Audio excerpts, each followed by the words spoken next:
Good morning students. आज हम पढ़ेंगे विशेषण। विशेषण किसे कहते हैं और उसके कितने भेद होते हैं। कोई भी ऐसा शब्द जो या तो संज्ञा हो या सर्वनाम हो, उसकी विशेषता बताता है, उसे ही विशेषण कहेंगे। जैसे कि लंबे बाल।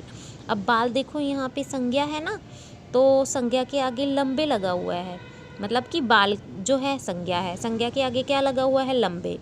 तो लंबे से हमें क्या पता लग रहा है कि बाल तो सबके होते हैं, लेकिन किसी किसी के बाल लंबे होते हैं ना, तो वो ही उसकी खास बात बन जाती है। तो हम उसे कहते हैं लंबे बालों वाले, इधर आइयो, कहते हैं ना हम ऐसे।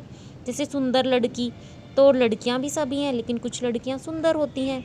सुंदर कैसे हो सकते हैं? जो अच्छी पढ़ाई करते हैं, है ना, जो अच्छा काम करते हैं, वो सब सुंदर लड़कियां होती हैं। ठीक है। तो सुंदरता जो है वो उसकी विशेषता होती है, जिससे हमें ये पता लगे कि किसी इंसान में कोई ख़ास बात है, तो उसे ही हम विशेषण कहेंगे, चाहे वो शब्द संज्ञा वाले हों या फिर सर्वनाम वाले हों। विशेषण कितने तरह के होते हैं?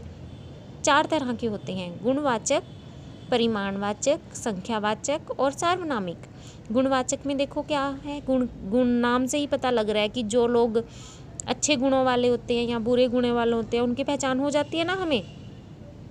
तो जिनसे हमें चाहे वो संज्ञा शब्द हों या फिर सर्वनाम शब्द हों, उनके गुण या दोष का हमें पता लगे, उसे ही गुणवाचक कहते हैं। जैसे अच्छा, अब किसी में अच्छी बातें होंगी, हम तभी तो कहेंगे कि ये बच्चा कितना अच्छा काम करता है ना। तो उसके गुणों से पता लगता है कि उसमें क्या खास बात है। आपको समझ में आया ना गुणवाचक क्या होता है। ऐसे ही देखिए परिमाणवाचक है। परिमाणवाचक में हमें क्या पता लगेगा, कि हमें कैसे पता लगेगा कि ये कौन सा विशेषण है। विशेषण तो आपको पता लग गया कि कोई खास बात, लेकिन ये कैसे पता लगेगा कि है कौन सा विशेषण।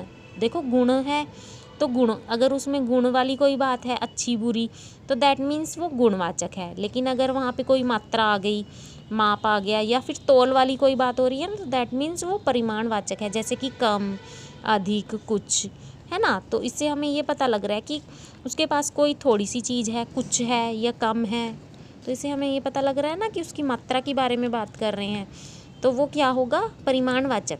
संख्यावाचक में देखो क्या है, संख्या से क्लियर समझ में आ रहा है कि काउंटिंग है। चाहे तो वो दो, जैसे कि 2, दर्जन, 12 होता है प्रत्येक, मतलब कि 1, 2 मीन्स 2, है ना। तो आपको पता लग गया ना यहाँ से कि संख्यावाचक क्या हुआ, जिसमें काउंटिंग होगी, तो दैट मीन्स वो संख्यावाचक विशेषण है।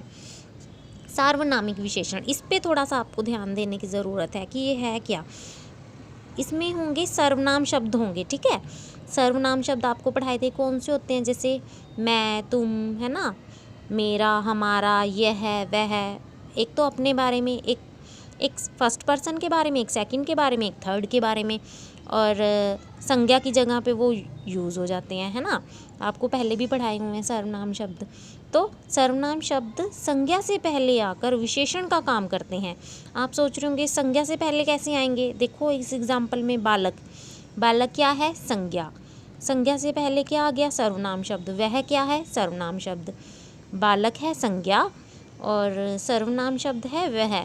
तो अब देखो संज्ञा से पहले सर्वनाम शब्द आ गए ना यहाँ पे, तो ऐसे शब्दों को हम क्या बोलेंगे, सार्वनामिक विशेषण। इसी तरह यह खिलाड़ी, तो यह पहले आ गया, तो हमें पता लग गया ये कौन सा विशेषण है, सार्वनामिक। होप है बच्चों आपको इतना समझ में आ गया होगा। ओके।